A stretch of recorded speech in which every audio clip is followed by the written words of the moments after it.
22 और 23 अक्टूबर को नुमाइश मैदान नामपल्ली पर एसआईओ की 2 रोज़ा अजीमुशान conference students Islamic organisation of India यानी एसआईओ के 40 साल कामयाब सफ़र की तकमील पर मुल्क गिर सतह पर मुख्तलिफ प्रोग्राम्स मुनक्किद किए जा रहे हैं। इसी तनाजुर में शहर हैदराबाद में आज और कल यानी 22 और 23 अक्टूबर 2022 बरोज़ हफ्ता और इतवार 2 रोज़ा अजीमुशान कॉन्फ्रेंस का इनेकाद नुमाइश मैदान नामपल्ली हैदराबाद पर अमल में लाया जा रहा है। सरपरस्त हल्का एसआईओ तेलंगाना मौलाना हामिद मोहम्मद खान ने तलबा और नौजवानों से कसीर तादाद में इस कॉन्फ्रेंस में शरीक होने और इस्तिफादा करने की अपील की है। आइए देखते हैं इसकी मज़ीद तफसीलात।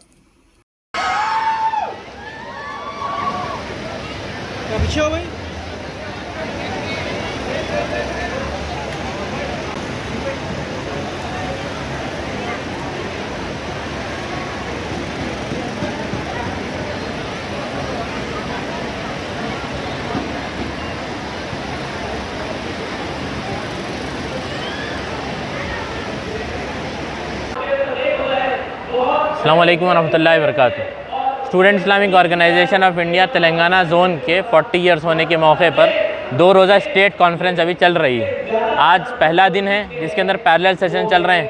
अभी तलबा मदारिस का एक सेशन चल रहा है और हमारे पीछे अभी चिल्ड्रंस का सेशन चल रहा है। स्कूल गोइंग जो स्टूडेंट्स होते हैं उनका सेशन है जिसके अंदर मोरालिटी, कैरेक्टर डेवलपमेंट, उसके अलावा क्या कैरियर चूज़ करना चाहिए, कुरानिक पर्सनालिटी क्या होती है, क्या रिस्पॉन्सिबिलिटीज़ हैं, विज़न और फ्यूचर कैसा देखा जाता है, इस सिलसिले में सेशंस अभी चल रहे हैं। उसके अलावा क्विज़ और मोनो एक्ट्स और ड्रामा के ज़रिए से स्टूडेंट्स के साथ एंगेज होकर क्रिएटिव अंदाज के अंदर भी मैसेज ट्रांसफ़र करने की कोशिश की जा रही है।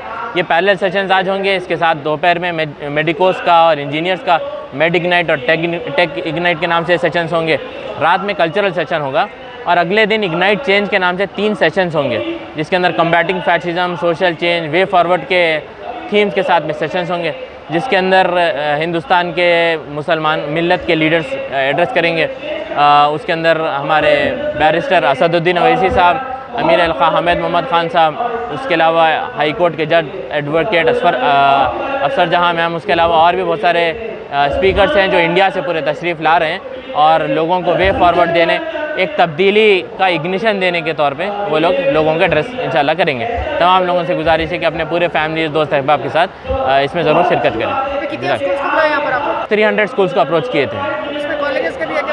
नहीं, अभी तो ये मॉर्निंग सेशन स्कूल स्टूडेंट्स का है, दोपहर में मेडिकल कॉलेजेस के सेशंस हैं, इसके अलावा इंजीनियरिंग कॉलेजेस के अलग से सेशंस हैं, मेड इग्नाइट और टेक इग्नाइट के नाम से। तो पहले सेशंस 2 o'clock to 5 o'clock होंगे पैरेलली। अल्लाह ने मुझे और आपको यहाँ एक दूसरे से मुलाकात करने का जो अल्लाह ने मौका दिया है, सबसे पहले तो मैं आपको ये कहूँ कि आज ये प्रोग्राम के लिए मैं मधु नहीं था, बाजू के प्रोग्राम में आया था, मगर मुझे ये मालूम पड़ा कि ये बच्चों का प्रोग्राम यहाँ पर रखा गया है जो एसआईओ के जानिब से रखा गया है और स्टेट कॉन्फ्रेंस में रखा गया है। तो मैं सबसे पहले तमाम ऑर्गेनाइजेशन के जिम्मेदारों को मुबारकबादी देना चाहता हूँ कि मैंने आज से पहले कई प्रोग्राम्स अटेंड करे हैं, मगर बच्चों के प्रोग्राम के अंदर हमेशा गया तो एनुअल डे फंक्शन रहा या कोई स्कूल का फंक्शन रहा या पहला फंक्शन मैं अटेंड कर रहा हूँ जिसके अंदर न सिर्फ स्कूल के बच्चों को बुलाया गया है बल्कि स्कूल के बच्चों को आज के जो माशरे के अंदर ज़रूरत है, हमारे इस्लामी तालीमात के लिए जो चीज़ की ज़रूरत है उसका एक सब्जेक्ट रखते हुए आपने जो ऑर्गेनाइज किया है, इसके लिए काबिल मुबारक।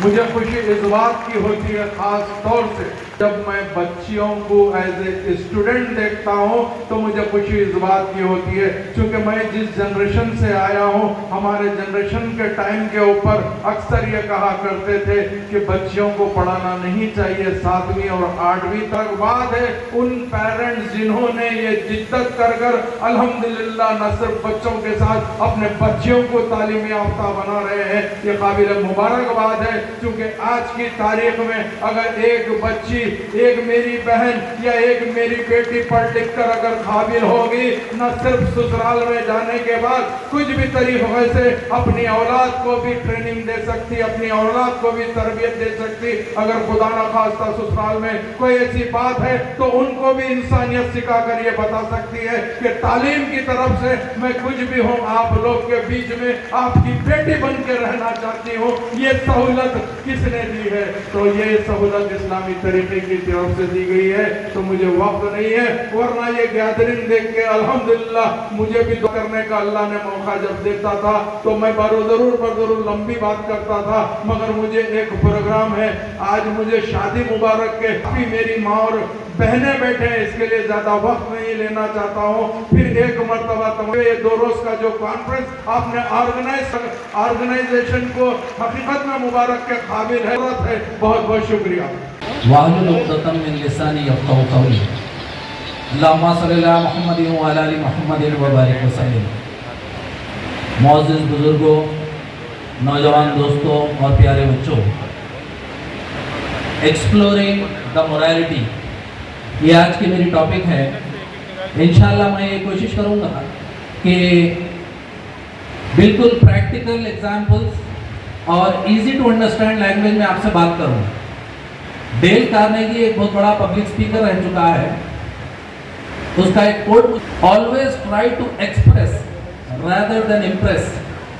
कोशिश करूँगा और आपके सामने जो मुझे वक्त दिया गया है उसमें मैं हज़रत अली रज़ी अल्लाह अन्हु के बारे में आपके सामने कुछ बातें रखूँगा। आप एक सबसे पहले या first child to accept Islam, सबसे पहले बच्चे हैं जो इस्लाम को कबूल किए हैं। और सबसे पहले आदमी कौन है जो इस्लाम को कबूल किए हैं? जी। और सबसे पहले लेडी कौन है जो इस्लाम को कबूल किए हैं? बीबी खदीजा रज़ी अल्लाह अन्हा। और सबसे पहले बच्चों में इस्लाम कबूल कौन किए हैं? माशाअल्लाह माशाअल्लाह माशाअल्लाह, हज़रत अली रज़ी अल्लाह अन्हु। तो आइए मैं एक 5 मिनट में इंशाअल्लाह ताला आपका जो बैकग्राउंड है, यानी आप कौन से लीनिएज और कौन से मैं इसको थोड़ा इंटरेक्टिव इसलिए बना रहा हूँ, कम्युनिकेशन है, हम लोग सिर्फ कम्युनिकेट करें, आप लोग रिलैक्स हैं अपने चेयर्स पे। मैं चाह रहा हूँ कि आप लोग पार्टिसिपेट करें so that we can understand what the topic is। तो हजरत अली अबू तालिब के बेटे हैं। अबू तालिब कौन है? अल्लाह के रसूल के चाचा हैं, जिसकी सरपरस्ती में आप अपनी मैक्सिमम उम्र गुजारे हैं। उनके 4th सन है हजरत अली। सबसे पहले बेटे कौन है? अबू तालिब के बेटे तालिब हैं, सेकंड बेटे जाफर, थर्ड बेटे Akhil and 4th is Hazrat Ali.